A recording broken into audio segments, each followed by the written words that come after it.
हमने अभी तक पढ़ा कि ऑटोट्रॉफिक न्यूट्रिशन क्या होती है और उसके लिए किन चीज़ों की ज़रूरत पड़ती है और कार्बन डाइऑक्साइड स्टोमेटा से आते हैं और स्टोमेटा किस प्रकार के होते हैं। आज हम एक और टॉपिक पढ़ेंगे, लेकिन उससे पहले हम 2-3 एक्सपेरिमेंट को स्टडी करेंगे। पहला एक्सपेरिमेंट जो हम स्टडी कर रहे हैं कि कैसे पता चले कि फोटोसिंथेसिस हो रहा है कि नहीं। This is the first experiment, how can you tell that photosynthesis हो रहा है कि नहीं।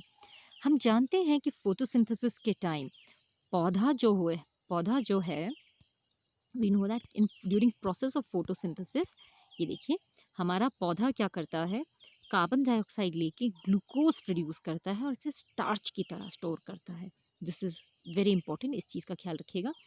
तो अगर हम देखें, पौधा अगर फोटोसिंथेसिस करेगा तो उसमें स्टार्च की प्रोडक्शन होगी। अब स्टार्च का एक बहुत कॉमन टेस्ट है जिसे हम कहते हैं आयोडीन टेस्ट। अगर आप पत्ते में आयोडीन डालें तो उसका कलर ब्लू ब्लैक हो जाए, काले रंग का हो जाए, तो हम उसे कहते हैं कि उसमें स्टार्च प्रेजेंट है। और अगर नहीं हो, नीले रंग का कलर ना पड़े, तो उसमें स्टार्च एब्सेंट है। तो अगर ये देखिए, ये एक लीफ है, इसको वैरीगेटेड लीफ कहते हैं। इसको वैरीगेटेड इसीलिए कहा जाता है क्योंकि इसका कुछ पार्ट ग्रीन है तो वहाँ पे क्लोरोफिल प्रेजेंट होगा, और कुछ पार्ट इसका वाइट है जहाँ पे क्लोरोफिल नहीं होगा। तो अगर आप इस लीफ को बॉईल कर दें पहले गर्म पानी में, फिर अल्कोहल में, तो इसका सारा का सारा रंग निकल जाएगा, ये डीकलराइज हो जाएगा। और फिर आप इसमें ड्रॉपर की मदद से अगर आयोडीन डालें, तो आप ऑब्जर्व करेंगे कि जिस पार्ट में क्लोरोफिल था, उसने फोटोसिंथेसिस की, शुगर बनाया, स्टार्च बनाया, और उसका कलर ब्लू ब्लैक हो गया, क्योंकि स्टार्च के साथ आयोडीन ब्लू ब्लैक कलर देता है। और जो बाहर का हिस्सा था जिसमें क्लोरोफिल नहीं था, उसमें जब आपने स्टार्च डाला तो it had no blue black colour. तो it is a very common test, आप यहाँ पे भी देख सकते हैं। जो अंदर का हरा हिस्सा है उसमें क्लोरोफिल है, और वो ब्लू ब्लैक कलर का कलर देगा, वो आपको ब्लू ब्लैक कलर देगा, यहाँ देखिए। और जो आपका बाहर का हिस्सा है जिसमें क्लोरोफिल नहीं है, और उसमें जब आप आयोडीन डालेंगे तो उसका कलर ब्लू ब्लैक नहीं होता है। So this is a very common test for starch. ये देखिए, बहुत सिंपल सा टेस्ट है। आपने एक पत्ता लिया, उसे गर्म पानी में 30 सेकेंड्स के लिए बॉईल किया, फिर आपने उस पत्ते को एक छोटी सी टेस्ट ट्यूब में डाला और उसमें डाला अल्कोहल, और उस अल्कोहल को आपने पानी के अंदर बॉईल किया, क्योंकि अगर आप अल्कोहल को डायरेक्टली आग में बॉईल करेंगे तो वो आग पकड़ लेता है, इसीलिए हम इसे वाटर बाथ में बॉईल करते हैं। तो अल्कोहल में बॉईल करने की वजह से उसमें से सारा क्लोरोफिल निकल गया, तो हमारा पत्ता जो है डीकलराइज हो जाएगा। पत्ता हार्ड हो जाता है तो हम उसे वापस हॉट वाटर में डाल देते हैं, उससे वो सॉफ्ट हो जाता है। फिर हम पत्ते को एक टाइल में डालेंगे और उसके ऊपर आयोडीन सोल्यूशन डालेंगे। अगर पत्ते में क्लोरोफिल प्रेजेंट है तो वो फोटोसिंथेसिस करेगा। अगर उसने फोटोसिंथेसिस किया है तो उसमें स्टार्च बनेगा, और अगर स्टार्च बना है तो वो आयोडीन के साथ ब्लू ब्लैक कलर देगा। इससे हमें पता चलता है कि फोटोसिंथेसिस हुई है। जो हमारा अगला एक्सपेरिमेंट है, उसमें सवाल ये उठता है कि फोटोसिंथेसिस के लिए कार्बन डाइऑक्साइड की ज़रूरत पड़ती है। तो अब ये देखिए, बहुत सिंपल सा एक्सपेरिमेंट है। हमने एक पौधा लिया है जीरेनियम का, और इसमें से हमने स्टार्च रिमूव कर दिया है।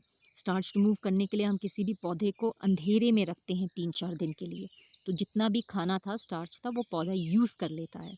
उसके बाद हम इसमें एक प्लास्टिक बैग डाल देते हैं एक केमिकल के साथ, जैसे कि यहाँ सोडा लाइम रखा है या सोडियम हाइड्रोक्साइड रखा है।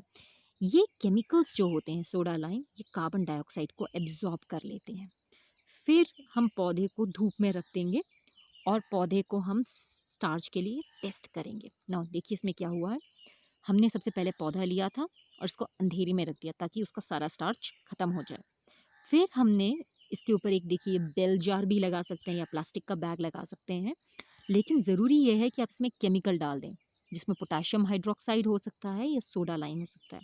तो इसके अंदर जितना भी कार्बन डाइऑक्साइड है वो सारा का सारा सोडा लाइम एब्जॉर्ब कर लेगा, पौधे के लिए कुछ नहीं बचेगा।